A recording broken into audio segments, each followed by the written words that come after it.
ఉద్వన రైతులకు అన్ని విధాలు మేలు చేసే ఆయిల్ పామ్ సాగును ప్రోత్సహిస్తూ జిల్లాలో 6,000 హెక్టార్లలో ఆయిల్ పామ్ సాగు చేసేందుకు అవసరమైన చర్యలు చేపట్టాలని జిల్లా కలెక్టర్ షాన్ మోహన్ అధికారులను ఆదేశించారు. జిల్లా కలెక్టర్ షాన్ మోహన్ కాకినాడ కలెక్టర్ కార్యాలయం నుంచి అన్ని మండలాల తహసీల్దార్లు, ఎంపీడీఓలు, మున్సిపల్ కమిషనర్లు, ఇతర శాఖల అధికారులతో వీడియో కాన్ఫరెన్స్ సమావేశాన్ని నిర్వహించారు. ఈ వీడియో కాన్ఫరెన్స్ కు కలెక్టరేట్ నుంచి జాయింట్ కలెక్టర్ రాహుల్ మీనా వివిధ శాఖల జిల్లా స్థాయి అధికారులతో కలిసి హాజరయ్యారు.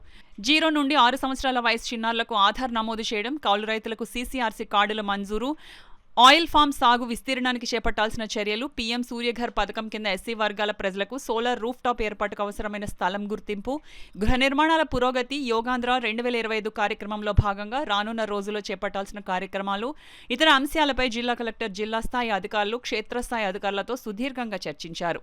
వివిధ అంశాలపై ఆయా శాఖల అధికారులు తీసుకోవాల్సిన చర్యలపై జిల్లా కలెక్టర్ షాన్ మోహన్ దిశానిర్దేశం చేశారు. యోగాంధ్ర 2025 కార్యక్రమాన్ని రాష్ట్ర ప్రభుత్వం ఎంతో ప్రతిష్టాత్మకంగా నిర్వహిస్తుందని జిల్లా కలెక్టర్ అన్నారు. ఈ యోగాంధ్ర కార్యక్రమాల్లో జిల్లా వాసులు భాగస్వామ్యం అయ్యేలా ప్రతి ఒక్కరితో రిజిస్ట్రేషన్ చేయించాలని జిల్లా కలెక్టర్ అధికారులకు స్పష్టం చేశారు.